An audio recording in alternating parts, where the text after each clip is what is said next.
Boa noite. Meu nome é Gilmar, eu sou ministro do Centro Teológico Urbano dos Caminhos de Jesus. E a gente está fazendo a nossa série, né, relacionando os orixás com o Evangelho. Então, hoje a gente vai encerrar o nosso nono orixá, o Pai Obaluaê. Então, como de costume, a gente vai fazer primeiro a leitura do livro, do Umbanda é Deus Conosco, né, do Tata Lobo, e depois a gente vai refletir sobre a passagem do Evangelho. Antes de eu começar a ler sobre o pai Ubalu aí, eu vou ler o último parágrafo que a gente leu semana passada, que foi sobre Nanã Boroquê. O pai Obaluaê tem uma relação íntima com a mãe Nanã Boroquê, porque eles são parte de uma de polaridades, né? Então, a Nanã Boroquê, ela trata com a polaridade negativa, ou seja, nossos hábitos corriqueiros, né, que faz decantar e a gente perder esses hábitos negativos. E o pai Obaluaê, ele trata com os hábitos positivos. Então, vou começar aqui a ler pelo último parágrafo. Então, ó, Mãe Nanã é a perfeita consciência divina que nos amparará na decantação, precipitação, diluição e queda do que nos pesa, as negatividades que nos impedem de evoluir em nosso caminho existencial. Porém, é sabido que após deixarmos de dar energia aos hábitos negativos usuais, somente a partir da reestruturação, da reconfiguração da base de nossa consciência, do corpo causal, a partir da relação direta com hábitos negativos, é que a formatação de nossa operação no mundo irá pender de forma abundantemente positiva. Devemos, em meio à insalubridade do mundo, fazer florescer também os hábitos positivos, dando-lhes energia e movimento.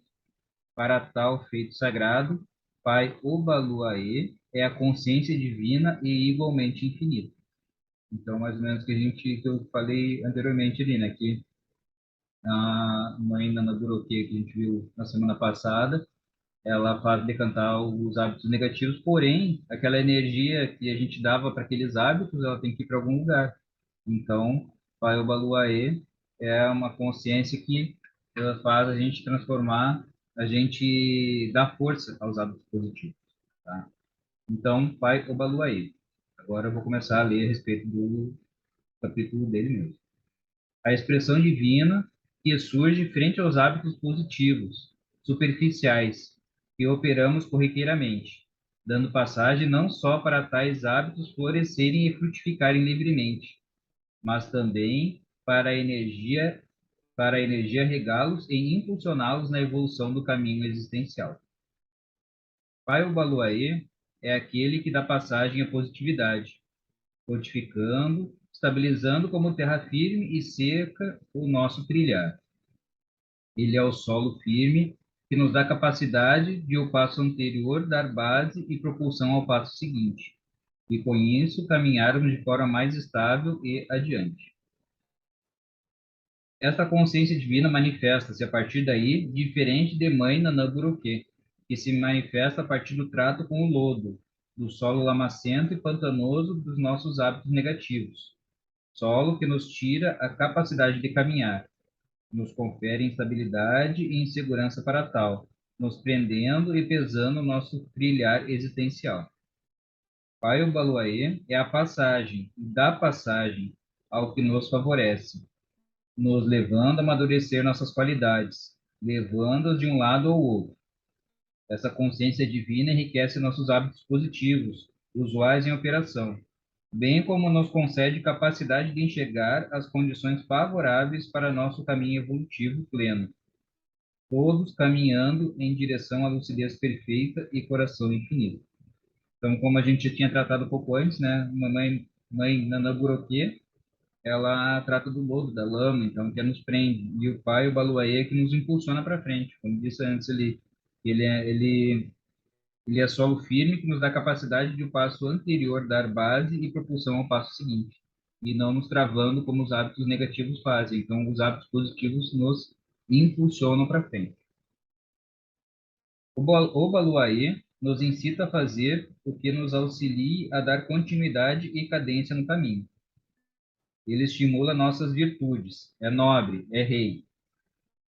Aí agora o significado do seu nome. Oba é rei. Ilu, espíritos. E Aie, planeta Terra. Ou seja, rei dos espíritos da Terra.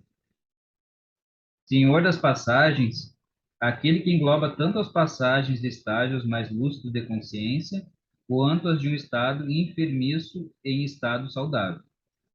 Então, ele faz essa transmutação, né? Graças ao correto engajamento no mundo em um passado recente, plantamos sementes de positividade que foram aguadas, germinadas e maturadas, sendo utilizadas hoje como árvores frondosas e sombras.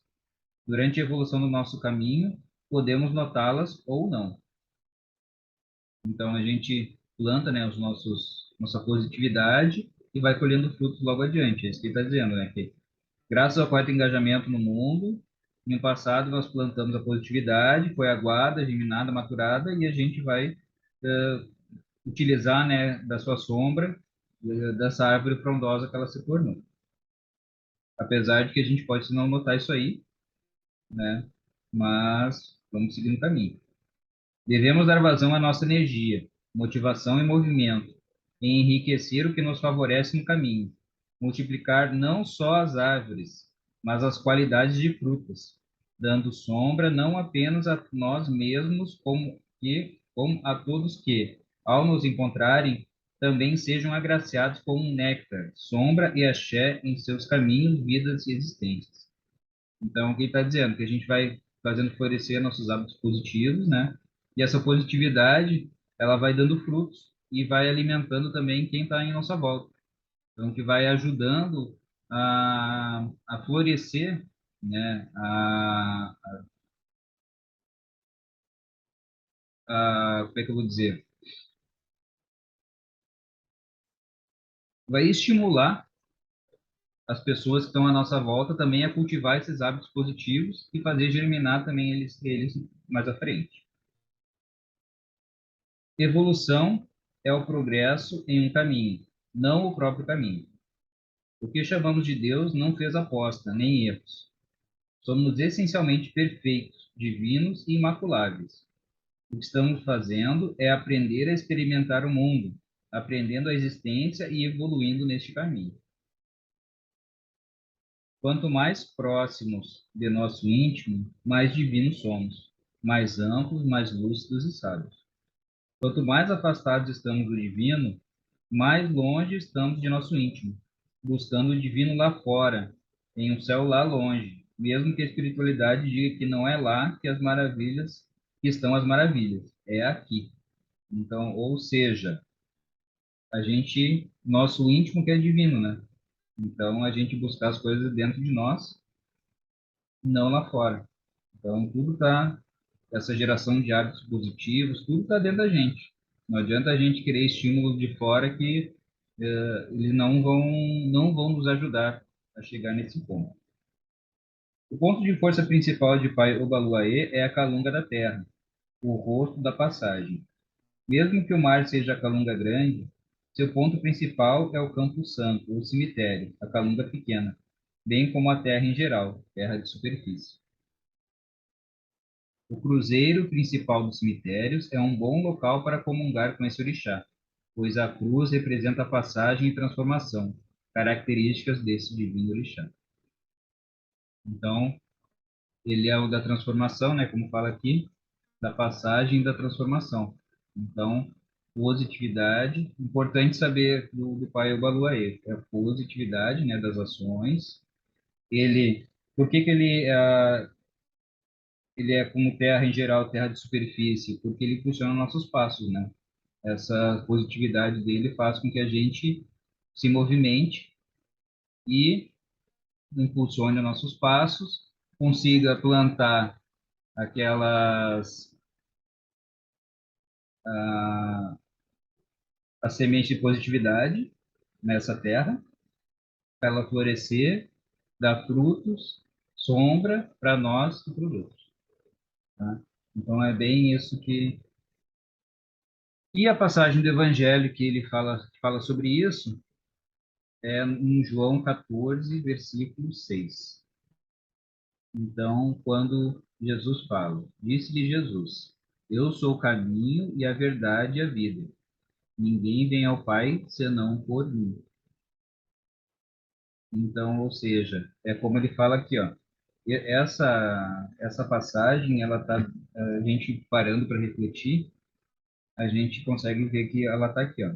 Quanto mais próxima do nosso íntimo, mais divino somos. Ou seja, o que que é o que a gente fala, que Jesus fala? Eu sou o caminho, a verdade e a vida. Ninguém vem ao Pai senão por mim. Então, ninguém chega no divino que não seja por ele. E como é que a gente chega por ele? Pelo nosso íntimo, nos conhecendo intimamente, ó. Mais divinos somos, mais amplos, mais lúcidos e sábios. Se a gente se afasta do divino, se a gente se afasta do Pai, se afasta de Jesus, mais longe vamos estar do nosso íntimo, buscando o íntimo, o divino lá fora, em um céu longe. Mesmo que a espiritualidade diga que não é lá que estão as maravilhas, é aqui, no nosso íntimo, em Jesus, né? Que, ó, ele é o caminho, a verdade e a vida. Então, ninguém chega a Deus, ninguém chega ao nosso divino, senão por ele. E o que ele nos deu de testemunho, né? O amor e a positividade. Então, chegamos aqui à nossa final, final da nossa saga dos orixás, né? O nosso nono orixá. E se o pessoal quiser escutar sobre os outros, estão disponíveis no YouTube,